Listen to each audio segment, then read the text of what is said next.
periodista digital, se ha desplazado a la primera planta de Génova 13 en Madrid, donde está la sede del PP regional de Madrid. Lo ha hecho para entrevistar a Percival Manglano, responsable de estrategia electoral en la campaña de Esperanza Aguirre. Muchas gracias por atender a Periodista Digital. Percival, tras dejar la Consejería de Economía de la Comunidad de Madrid y publicar tu libro, Pisando Charcos, te trasladas a París por motivos laborales y ahora vuelves a Madrid. ¿Te compensa realmente ese viaje de ida y vuelta para meterte en algo como la política de nuevo? Uy, sin duda alguna. Efectivamente, en el año 2012, en septiembre del año 2012, después de que Esperanza Aguirre dimitiese como presidenta de la Comunidad de Madrid, hubo un cambio de gobierno, yo salí y en los meses siguientes escribí un libro, que además tuve la suerte de que me entrevistases y hablásemos del libro. Y al cabo de unos meses, a mediados del año 2013, me fui a vivir a París. He estado casi 2 años viviendo en París, trabajando en la UNESCO. Pero bueno, llegado el momento, me volví a Madrid con la idea de poder participar en la campaña electoral. Yo creo que es bueno dar un paso atrás a un momento dado de la política. Yo llevaba 7 años trabajando en la Comunidad de Madrid.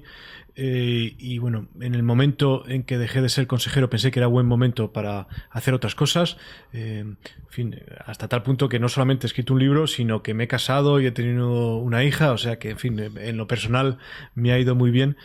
Y después de haber tenido esa experiencia fuera, de no tener ninguna responsabilidad política, incluso estar fuera de España, yo creo que eso enriquece para volver a la política y venir con aires nuevos y nuevas ideas.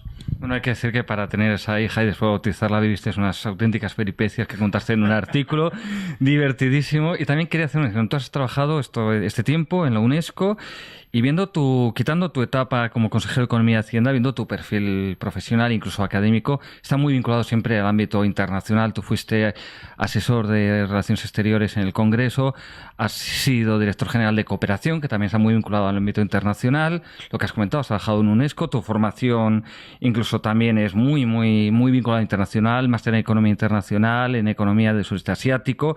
Bueno, con ese perfil tan internacional, ¿qué puedes aportar a la política local? Bueno, no puedo dejar de responder a lo primero que has dicho sobre el bautizo de mi hija.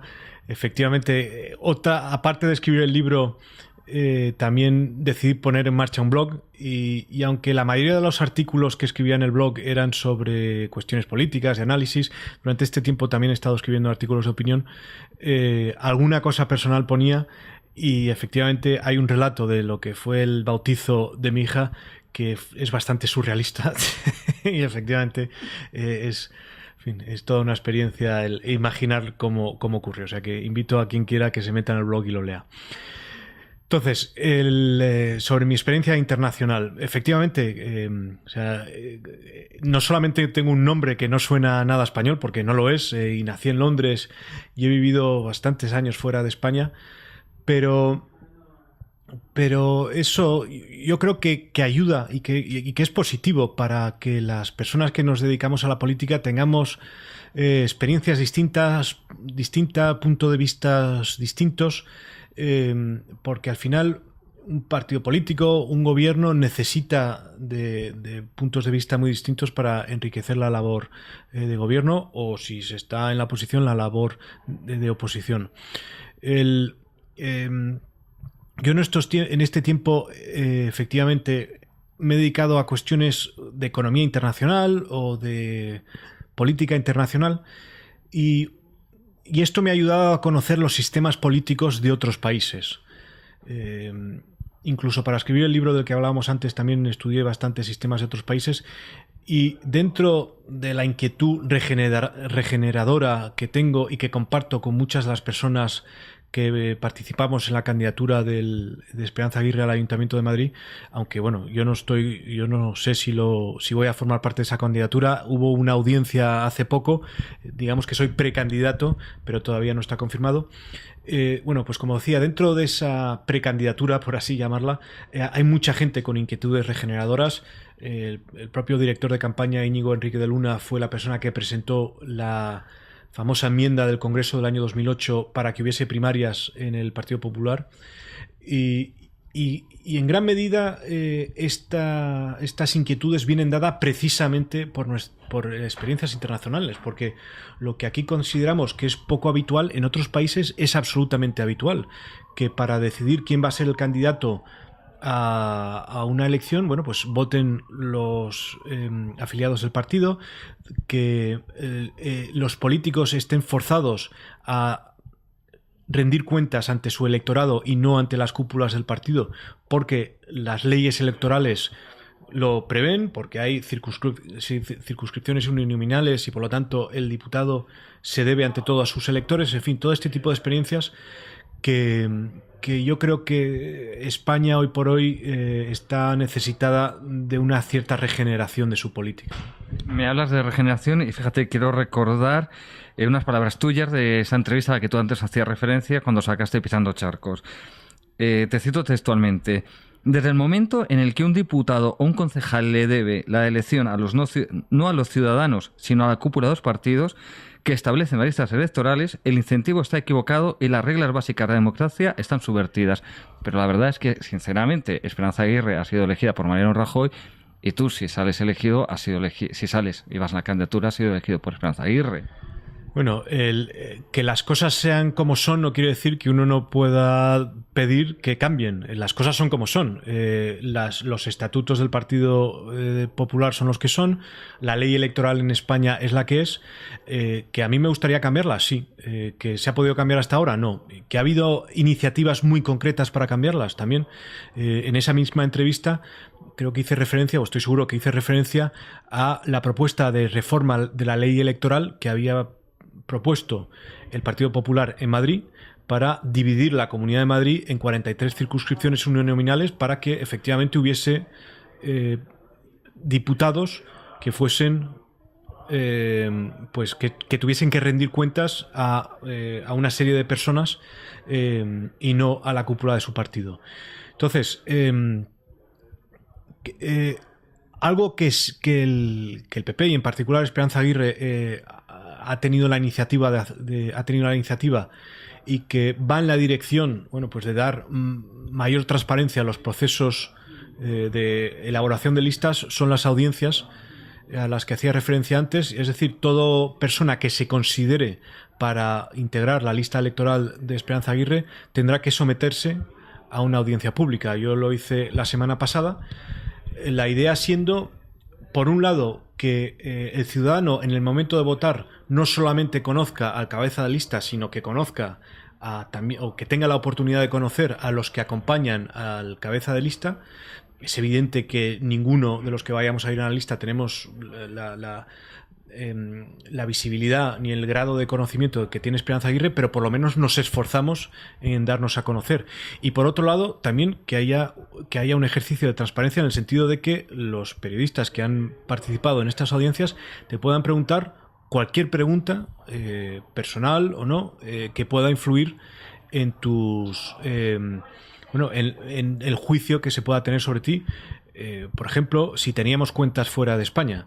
Bueno, pues es una pregunta que se nos hizo. Yo en mi caso sí que tengo una cuenta fuera de España, lo digo abiertamente, y está relacionado con lo que decíamos antes, dado que he estado trabajando en París durante estos casi 2 años, la nómina que lo cobraba en un banco francés, y al volver a España el dinero que ahorré lo he dejado en una cuenta francesa.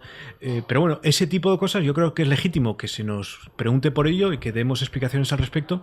Y bueno, pues todo esto para decir que aunque las reglas son las que son, hay un cierto margen para darle mayor transparencia al proceso, y es precisamente en ello en lo que estamos en el PP de Madrid. Bueno, esto parece entonces que hay una profunda divergencia entre lo que tú me dices o lo que proclama Esperanza Aguirre y el PP nacional. No, yo no creo que podamos hablar de profunda divergencia. Hay experiencias muy variadas. Podría darte el ejemplo también de cómo el presidente de Baleares, del PP de Baleares, se sometió a unas primarias para ser elegido presidente del PP de Baleares. Se presentó contra otra persona.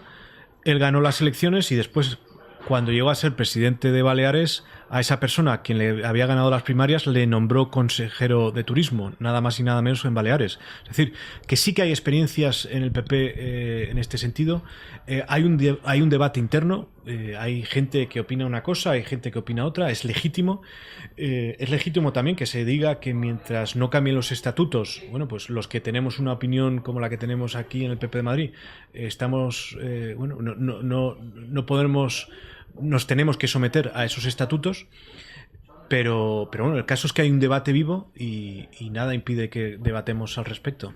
Te quería preguntar también sobre la campaña, sobre las propuestas que tenéis, porque a estas alturas casi nadie parece saber qué es lo que propone el PP para el Ayuntamiento de Madrid. Bueno, en realidad ni el PP ni ningún partido. O sea, las propuestas todavía parece que están muy por definir, pero dinos algo. O sea, ¿qué queréis en torno a impuestos, urbanismo, las grandes líneas maestras, aunque no haya programa todavía escrito? La razón de fondo por la que no haya muchas propuestas concretas, y no solamente el PP, es la tardanza en elegir las candidaturas. Este año es excepcional seguramente en los tiempos en los que se ha elegido a los candidatos, y no solo en el caso del PP. Es que Podemos ha elegido a su candidata hace 10 días o por ahí. Por cierto, una candidata que dice que no es de Podemos. Es una cosa un poco extraña, ¿no? Cuando ella es la candidata apoyada por Podemos, ella misma dice que no es de Podemos. En fin, eso espero que nos lo aclare algún día. Pero eso es lo que explica la tardanza. Entonces, estamos elaborando el programa electoral, todavía no estamos en disposición de entrar en muchos detalles, pero hay algunos elementos que, vamos, yo creo que sí que tenemos que tener en cuenta. Por un lado está la experiencia de Esperanza Aguirre en sus 9 años como presidenta de la Comunidad de Madrid, como presidenta del Senado antes, como ministra de Educación antes de eso. Es decir, es alguien con una experiencia acreditada y que siempre ha sido fiel a una misma filosofía política. Se podrá criticar a Esperanza Aguirre por cosas, pero de luego nunca por no ser coherente a lo largo de toda su vida política.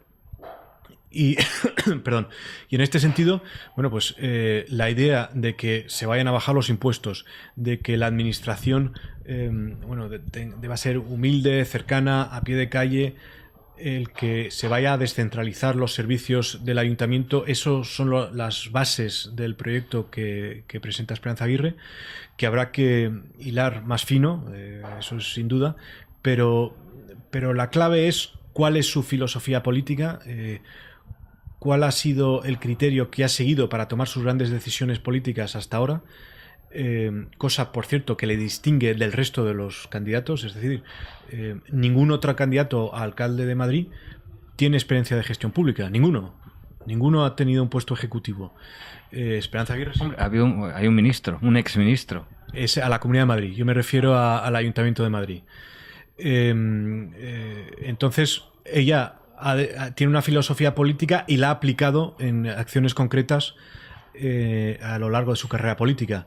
Entonces, bueno, pues es esa misma filosofía la que se va a aplicar si llega a ser alcaldesa en el Ayuntamiento de Madrid. Dice, si llegas a la alcaldesa, pongamos un escenario donde el Partido Popular gana, pero no tiene mayoría absoluta, es necesario pactar. No sé, dime si tú crees que vuestro aliado natural en este caso sería Ciudadanos, y en el caso de que así sea, las negociaciones las llevaría el PP de Madrid, o veríamos, como ha ocurrido en Andalucía con el caso de Podemos, que al final la negociación quedaría tutelada por la nacional, por Mariano Rajoy. Bueno, es muy prematuro entrar en detalles de ese respecto. ¿Quién sabe a fecha de hoy cuál va a ser el resultado dentro de un mes y medio? Las matemáticas serán absolutamente claves en ese momento para decidir, bueno, qué se hace y qué no se hace. Pero bueno, la clave, llegado el momento, será encontrar puntos de encuentro sobre el proyecto que se pueda tener para Madrid. Es decir, que las propuestas sensatas que puedan ofrecer distintos partidos políticos son las que habrá que considerar y en función de eso tomar decisiones. Pero vamos, no hay ahora, a fecha de hoy, ninguna idea de estrategia de alianzas llegado el momento, ¿no? Y como jefe de estrategia electoral, tus funciones incluyen lo relacionado con el manejo de las redes sociales en la campaña. ¿Tú crees que el PP sabe moverse bien en este terreno de las redes sociales o todavía le falta o es superado por partidos, por ejemplo, Ciudadanos o Podemos o, no sé, o algún otro caso que quizás sean los que más se mueven en redes sociales? Bueno, pues por tomar algunos ejemplos concretos, el perfil de Esperanza Aguirre en Twitter tiene 285.000 seguidores y es uno de los más seguidos de todos los políticos españoles, de todos los partidos. Podría decir otro tanto de su perfil en Facebook o de otros perfiles. Yo creo que se ha hecho una buena labor en las redes sociales y la cuestión es potenciarlo y profundizarlo de alguna manera en esta campaña electoral. Pero una de las ventajas de Esperanza Aguirre es que es una persona que se define por la claridad de su lenguaje, por la claridad de sus ideas, y eso se adapta magníficamente bien a las redes sociales. Las redes sociales, todos sabemos que utiliza un lenguaje y una forma de comunicarse muy directa, muy resumida, y el lenguaje de Esperanza se adapta a eso. Entonces yo creo que eso es parte del secreto del éxito de su presencia en las redes sociales. Pero sinceramente, aquí te pido casi que actúes como analista. ¿Tú qué crees que puede dar o que dar más votos? ¿100 tweets o 5 minutos en televisión? Bueno, la televisión, qué duda cabe, es el medio de comunicación por excelencia. Y de hecho, las redes sociales en gran medida, si no existiese la televisión, tendrían una función muy distinta. ¿Cuántas veces los que somos usuarios de las redes sociales nos encontramos comentando lo que ocurre en televisión en directo, ¿no? Y parte de la atracción de las redes sociales es eso, pues es casi tener en el salón de tu casa a miles de personas con las que comentar lo que estás viendo en la tele. Pues son medios de comunicación complementarios. Las redes sociales son casi una caja de resonancia de la televisión que multiplican el efecto de la televisión, pero también tienen su propia dinámica. Las redes sociales quizá no llegue a tanta gente, seguro que no llega a tanta gente como la televisión, pero es un medio importantísimo y todo candidato, todo partido que se precie, que quiera ganar unas elecciones, como es el Partido Popular, tiene que estar en las redes sociales. Ya hemos hablado de los medios, los soportes, pero también hablemos un poco del mensaje.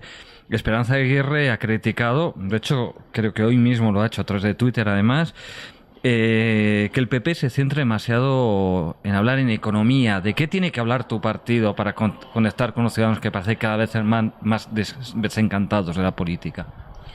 Bueno, las declaraciones de Esperanza Aguirre exactamente fueron para decir que el PP tiene que dar la batalla de las ideas, que la economía es importante, que nadie niega que la economía sea importante, que los niveles de paro, por supuesto, que preocupan a los españoles, pero que no lo es todo, que la economía no lo es todo y que la decisión del voto del ciudadano no se define exclusivamente por la situación económica. Y bueno, Esperanza Aguirre es alguien que se define, desde luego, por esa voluntad de dar la batalla de las ideas. Es uno de sus grandes activos políticos. Es una de las razones por la que entiendo yo que es querida en Madrid y que ha ganado elecciones en la Comunidad de Madrid pues con índices de voto muy altos, de 50%, porque esa batalla de las ideas en el fondo es una vía de comunicación muy efectiva. Cuando tú entras en una batalla de las ideas, lo que estás es definiendo tu pensamiento y estás forzándote a comunicar de una manera inteligible y que el ciudadano medio sepa a qué atenerse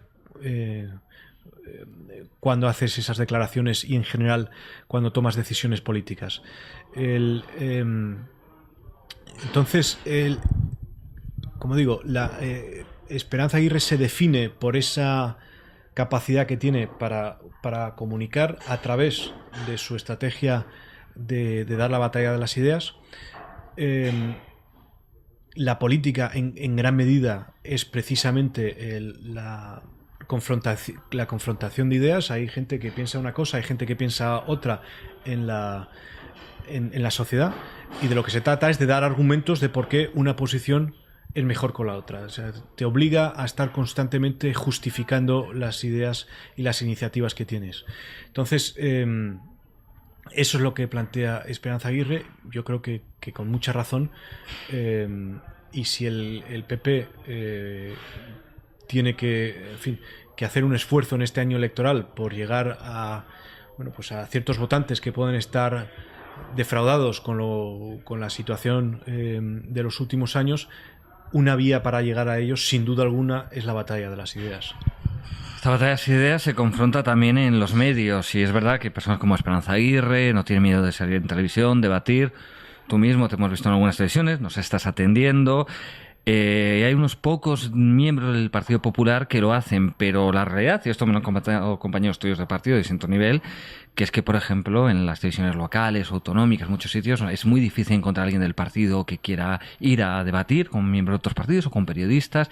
En general, la verdad es que parece que hay miedo en el Partido Popular a ir a televisiones a debatir, o incluso vemos las famosas ruedas de prensa sin preguntas o los famosos plasmas de Rajoy. ¿Por qué hay este miedo en el Partido Popular a ir a los medios y someterse a las preguntas o al debate? Bueno, no te sabría decir exactamente a qué situaciones te refieres. Yo te puedo decir, por ejemplo, por dar algunos ejemplos concretos, que antes de que Pablo Iglesias fuese conocido, cuando tenía sus tertulias estas en Canal 33, por cierto, tertulias que después se ha sabido gracias al dueño de Canal 33, que pagaba a sus trabajadores en negro, que la asociación, mejor dicho, la empresa que facturaba a Canal 33 para emitir esas tertulias, él formalmente la presentaba como una asociación sin ánimo de lucro para no tener que pagar impuestos. En fin, este tipo de cosas que que contradicen su discurso sobre la necesidad de que se paguen impuestos y se financien los servicios públicos y demás. Bueno, pues como decía, a sus tertulias, antes de que fuese famoso, iba gente del Partido Popular. Hay compañeros míos, bastantes compañeros míos, que conocen a Pablo Iglesias de esa época porque participaban en esas tertulias. Yo mismo, la primera vez que le conocí fue en una tertulia de Canal 33 hace ya unos años, ¿no?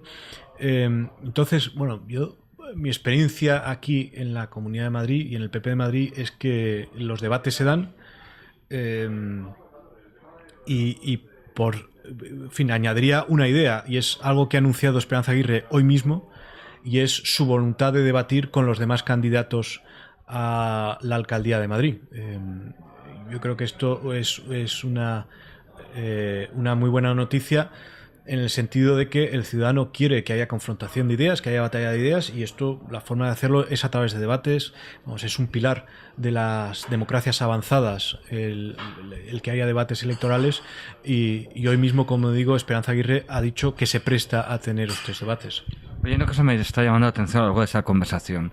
Al margen de las veces que yo te haya preguntado, tú has nombrado varias veces a Podemos, pero ninguna a Ciudadanos. Yo sé que además que tú no te conozco, sé que por tu carácter tú no harías estas cosas de evitarlo por miedo o a que os pudieran quedar votos, en fin.